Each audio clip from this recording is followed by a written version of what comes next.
with me, Tarun Nangia. As of today, India has given 56 lakh doses of corona vaccine to various countries under our grant assistance, which means we have gifted it to these countries free of cost under an aid program. A total of 100 lakh doses India is sending to various countries under the commercial arrangement program, which means we are selling these vaccines. So corona vaccines, 100 lakh of them are being sold, 56 lakh we are actually giving in grant in aid. And the MEA spokesperson has said that we are giving it to Caribbean countries, Pacific Island states, Nicaragua, Afghanistan, Mongolia. Also, we have already supplied it to Bhutan, Maldives, Bangladesh, Nepal, Myanmar, Mauritius, Seychelles, Sri Lanka, United Arab Emirates, Brazil, Morocco, Bahrain, Oman, Egypt, Algeria, Kuwait, and South Africa. Closer home, on January the 16th, our Prime Minister Narendra Modi announced the first stage of the world's largest vaccination drive for frontline workers. So far, so good. But what it is to really vaccinate a nation of 145 crore people, there are apprehensions. There are apprehensions about things like, there may be adulteration, which has happened. I mean, recently polio vaccines given in Maharashtra were actually not polio vaccines. What was there was sanitizers which were administered to kids. So there are a lot of such issues. And to discuss this, I have an eminent panel with me today. I have with me Pinaki Mishra, who's a member of parliament from the BJD. He's also senior advocate at the Supreme Court. I have with me senior advocate Parag Tripathi. I also have with me Mr. Ryan Karanjawala, who's managing partner of India's leading litigation firm, Karanjawala and Company. Mr. Karanjawala, you would remember on December the 8th last year, we discussed this very issue, and I remember you suggesting that frontline people, ministers, elders, if they take the vaccine, it will be a confidence building measure. So do you think how far have we come since December 8th when we last discussed this matter about 2 months ago? So the first thing that has happened, Tarun, is that we have now actually got the vaccine. And for the last 20 odd days, from the 15th or 16th of January, vaccination has started all over India. We managed to vaccinate about 5 million people so far, which is a fast pace when you look at the rest of the world. But when you look at our population, it's not as fast as it should be. Also, from the ground, the news that is percolating upwards is that there has been a certain amount of vaccine hesitancy. People have been a little hesitant in accepting the vaccine or rushing forward to take it. Second, also what we find is that whilst, for example, in the state of Delhi, people said that we will have 1,000 centers. Ultimately, at this present point of time, only about something shy of 200 centers are functioning. And even those are not at full capacity, about 60%, 70% people come forward every day to be vaccinated. So this is something that is definitely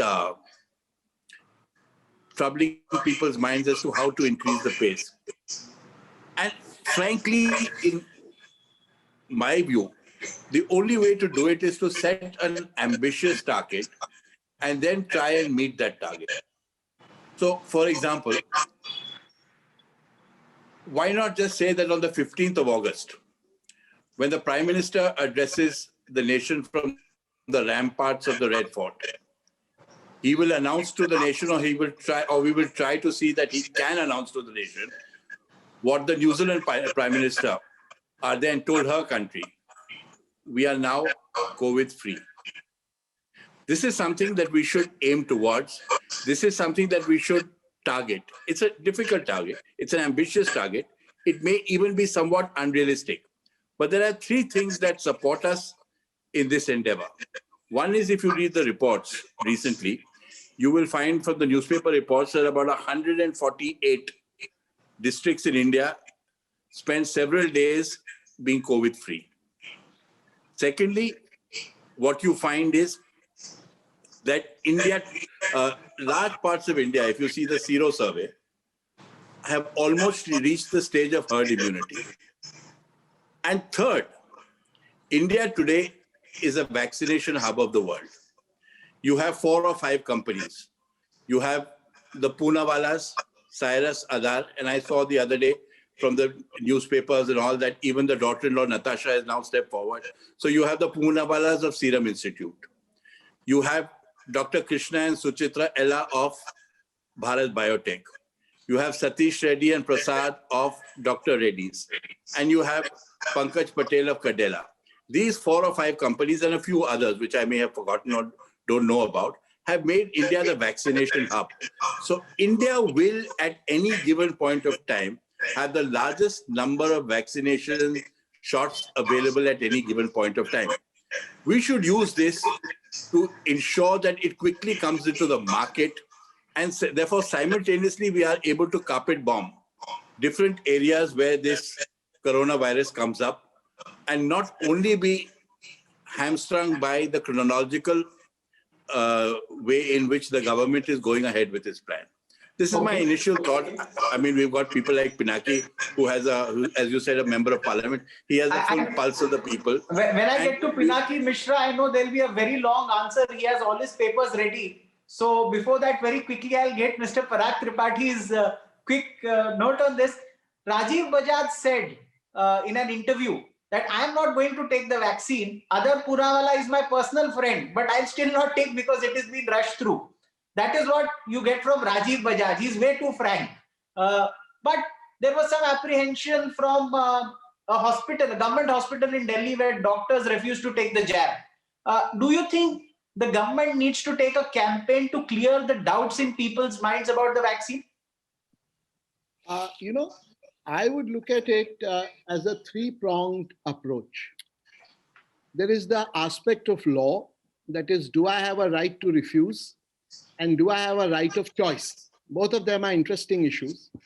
The right of choice will be a part of my privacy and personhood, subject, of course, to a reasonable restriction placed by law, that is legislation. That's one aspect. The other aspect, the second prong, is of advocacy. The government has to, and we all also as citizens, responsible citizens, we have to advocate the taking of the vaccine. Because advocacy is as important. And we have seen that in many of our current and not so far ago issues, where lack of advocacy affects a functioning or an acceptance of a law, even if it is done in public interest. So advocacy is as important. And then there is implementation, which Ryan talked about, that you must have the right number of places, right number of your shots. One interesting thing I must tell you about advocacy, that's not something which is new. In India, we have had this problem right from the War of Independence in 1857. Remember, one part of the war was that people said that the grease which was used for the cartridges had beef tallow and pig tallow. There was also the 1911 pig rupee. In 1910, King Edward died. 1911, King George V ascended. You had the Delhi Darbar. So they minted very beautiful 1 rupee coins. On the obverse, next to the collar of the king, was an elephant. It had a short snout, short legs, and no tusks, and no tusks at all. So the people said this is actually a pig. That's why the rupee came to be known as the pig rupee. It had to be withdrawn. That's the power of advocacy. You require to convince people that this is good for them, it is good for the nation, and you have to take pride in getting a vaccine. Something like one of the fast food chains had that very famous running campaign, I'm loving it. So the same way, it has to be, I'm proud of it.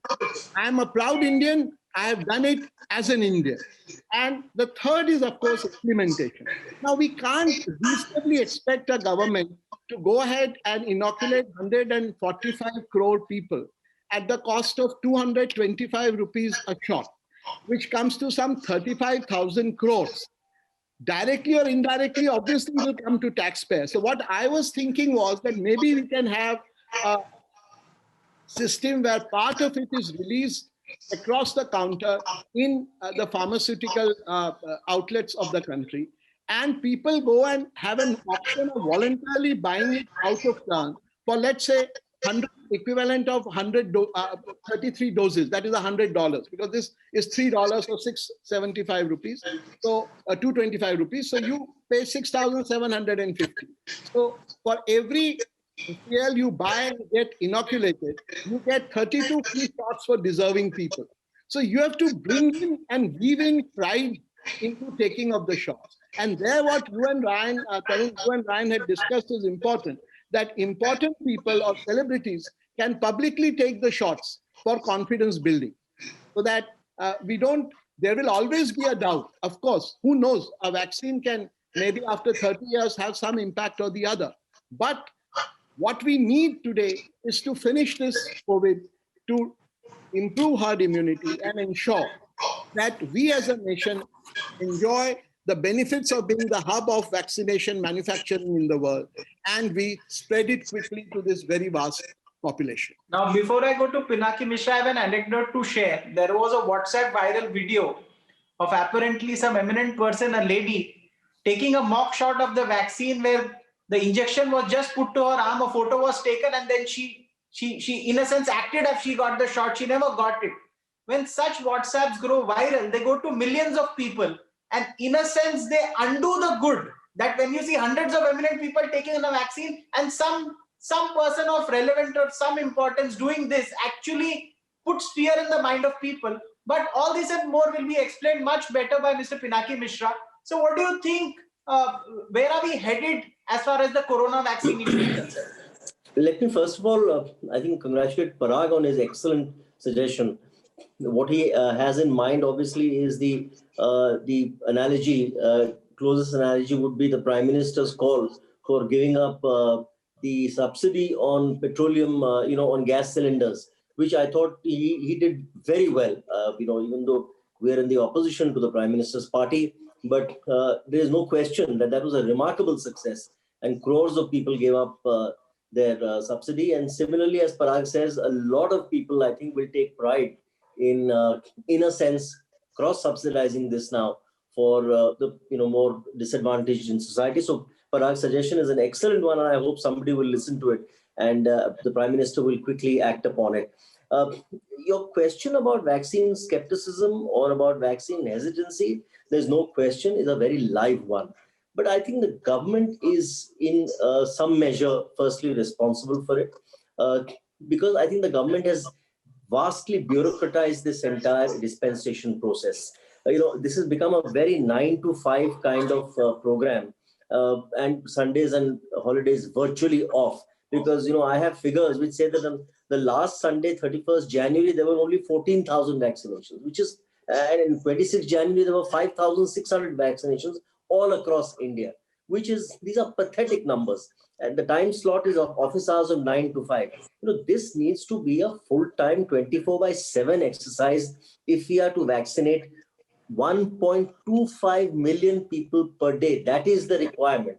If you are going to be vaccinating 70% of the population, which in this case is going to be about 800 million people, then you will need to do this. And if you're proposing to do this over the next 6 to 8 months, you will have to do a virtually 1.25 million a day, which is 12 and a half lakhs. So where are we on 5,000, 10,000, and where are we on 10 lakhs, 12 lakhs? So government will have to de-bureaucratize this. I think the private sector will have to be brought in without exception, because the private sector has come up with the vaccine. The private sector, I think, can be trusted by the government to dispense it too. The vaccine hesitancy and skepticism, whether it can be debunked by prominent people taking it, I just certainly believe that will be the case. You've had President Biden take it, Vice President Kamala Harris take it, Boris Johnson take it. A whole galaxy of world leaders have gone on record to take it. So therefore, there is no reason today why for this sort of I don't know how to put it, but this pious intention that government has shown of the Prime Minister, the President, the Prime Minister, the Chief Justice of India, and all other luminaries, including members of Parliament, the Speaker of Lok Sabha, Vice President, everybody should be given this. So, and all your legislative assemblies, which you are then talking about 10 to 12,000 people So if 10 to 12,000 people are taking the genuine jab, and your point is very well taken, Tarun, that WhatsApp went viral, and a lot of people have commented on that WhatsApp or how the whole thing seems to be a mock exercise or a fake exercise. And also, there is a lot of skepticism that if these people are actually vaccinated, are they taking the actual vaccine or the placebo? So you're absolutely right that there is, particularly in India, where WhatsApp University is so popular, it's going to be very difficult to genuinely get people motivated. So therefore, it'll have to be a debureaucratized exercise, number one, private sector stepping in, because otherwise, today there are 7,000 sites all over the country. That's not going to work. Yeah, as Ryan says, 200 odd sites in Delhi, simply not enough numbers. You have, the India has 82 lakh potential vaccination sites, which are used in your universal immunization programs. So therefore, if you have those many sites already in place, then there is no reason why only primary healthcare centers and facilities better than primary healthcare centers should be used. You should use your entire inoculation program apparatus, I think, to spread this. There will be some creases, as you said, somewhere a fake vaccine was peddled, but we will have to have very strong monitoring at the district level. The good thing, I'll tell you, this government has done, it hasn't totally tried to centralize everything in its hands, which is its normal inclination. It's actually, the procurement has been done at the central level, but the decisions on vaccination sites are taken at the state level, and the selection of beneficiaries is at the district level. So therefore, if district level is selecting beneficiaries, then dispensation should also be at the district level. And I think district collectors in this country are very, very wise people. It should be left in the collector's hands with his apparatus, his administrative apparatus, which is again a very vast apparatus. I think you can leave it in their hands for the selection as well as the dispensation. Otherwise, this is now going to be too top heavy an exercise, and it's going to take way too much time. So from the 16th now, we are virtually 2.5 weeks into it. The program hasn't been a grand success. Let's face it. We need to ramp this up big time in order to reach targets. A short, quick question to Pinaki Mishra. There are 7 vaccine applicants, basically 7 companies who have applied for their vaccine to be approved. In fact, there is one more vaccine coming from the Poonawalla Serum Institute that may hit the markets by June. The Chicago Tribune reported that in America, a Moderna vaccine was refused to a lady who was breastfeeding or people who were pregnant. Now, all these news reports generate skepticism about various companies' vaccines. Do you think, like, I can go and buy my favorite brand of soft drink, I should be allowed to go and buy my favorite brand of vaccine? Because if there are 7 or 8 vaccines in the market, the government shouldn't say, okay, for this area, I'm going to decide which vaccine you will take. Do you think India needs to have an open-ended access program for the vaccines? That's the quick question for you. You forgot about Pfizer yesterday being having to withdraw its application in India. Withdrew the application. That's a very serious, because Pfizer is really the world leader today in the vaccine dispensation system. So therefore, them withdrawing from India, I think, again, there has been opaqueness. We don't know what happened. And I think a large part of this, again, is because of the government's hesitation to publish clinical trial data.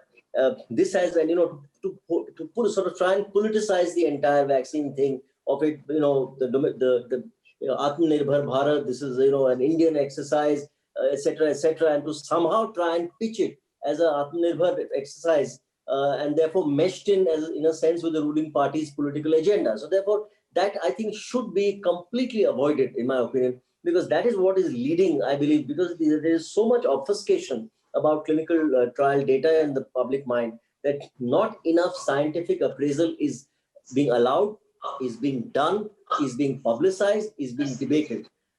Coming to your next point, yes, no question about it. Like you go and buy a prescribed drug, which is to be prescribed by a general physician. Like you would go and buy a prescribed drug, there is no reason why this should not be available across the counter. Yeah, that was Parag's suggestion, that you go into your local chemist and you buy it across the counter, and that really should be the attempt and the exercise going forward, with personal choice thrown in. But I don't know. I think the government, having got the vaccines into the public domain, as it were, Now all of a sudden seems to be floundering. And honestly speaking, I think the farmers' agitation has taken away so much of the government's attention. And the government is, and I can see that in Parliament on a daily basis, the government is so totally exercised and consumed by this farmers' agitation that this whole COVID and vaccine issue has taken a complete backseat. There is nobody paying attention to it. It's virtually an auto drive because the top echelons of government is completely at the moment worried because of the farmers' agitation and how to now finally deal with it. Point well taken. Mr. Karanjawala, Serum Institute is coming up with another vaccine in June. Now, a lot of people may feel that, okay, it may be better if it's coming late. Do you think that may delay people's decision in taking the vaccine, that, okay, let us take something that comes 6 months from now because later may be better? Point number one. Point number two, there are 22 countries that have requested India for the vaccine. So companies in India are hands full with work. It doesn't matter to them because anyways their factories are going to run at full steam. Do you think in that whole thing, India may miss the boat? What happens when the vaccine comes late? Will people hold back? Well, some may not. I know a lot of people who had said that, look, I won't take their name because they're eminent people, but they all said that we'll wait for the Johnson vaccine. Now the Johnson vaccine is going to start coming out. Now, different people have different choices, but the important thing to note is that if a person wants to go, as Parag said, and buy the vaccine at whatever proper price is available, he should be able to do so. You see, the important thing to note is that the government of India has set a certain chronological way of going forward. What it says is the most vulnerable will be treated first. So the eldest will get the vaccine first, and then it'll go down after you've done the frontline and the medical people. But what you must remember is that the college student or the school-going person is far more likely to spread the vaccine, spread the disease, than his grandfather who sits at home. So while the government is right that on the one hand, you must tackle and vaccinate the most vulnerable first, simultaneously there should be a mechanism by which people can also vaccinate people who are likely to spread it, which is the school, college-going students and the youngsters. So that is why it's imperative that this vaccine be made available as quickly as possible in the market.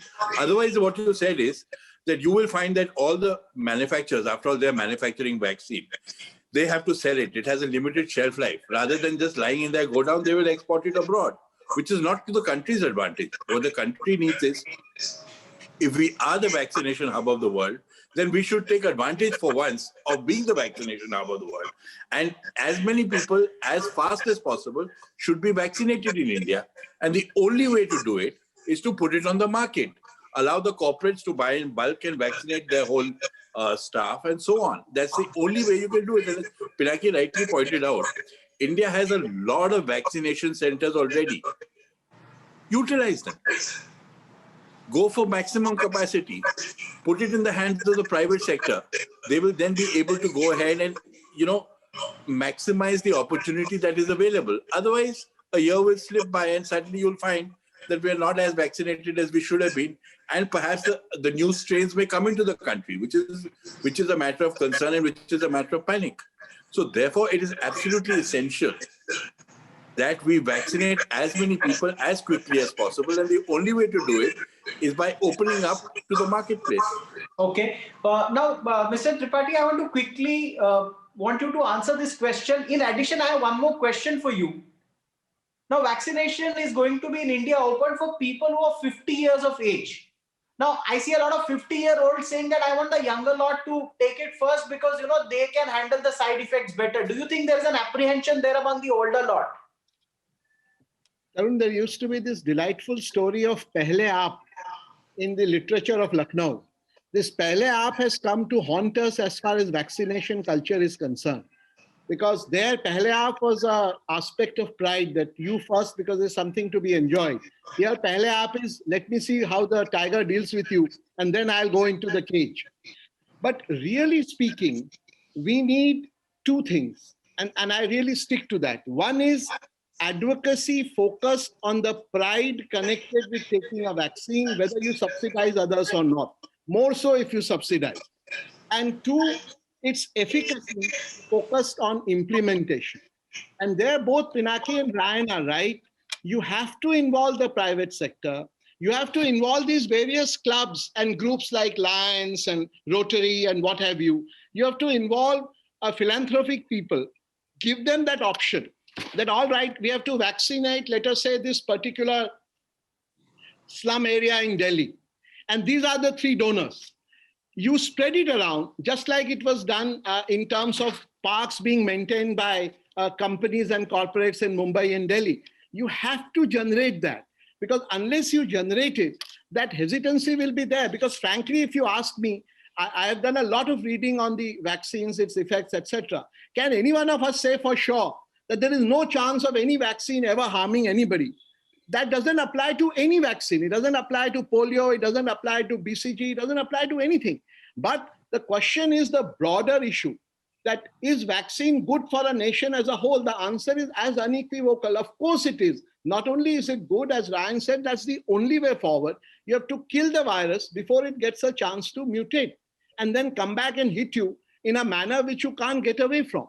So ultimately, you have to make it available off the shelf with your local friendly chemist, and you have to increase the number of places where you can give the shots. That is advocacy with pride and efficacy focused on implementation. That's the only way forward.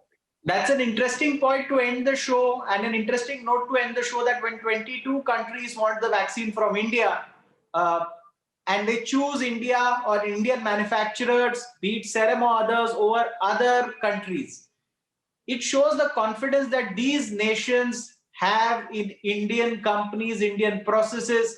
As, for example, Bharat Biotech may be a new company. Serum has been supplying one of the world's largest vaccine manufacturing companies. India has many such companies in pharma and other sectors, something to be proud of. But the end line is Indians too must benefit. And this skepticism must, as Mr. Tripathi also said, by advocacy and campaigns, be in a sense addressed. I would like to thank Mr. Pinaki Mishra, Mr. Parag Tripathi, Mr. Ryan Karanjawala for taking out time and joining us today on this episode of Legally Speaking. Bye for this week. Thank you.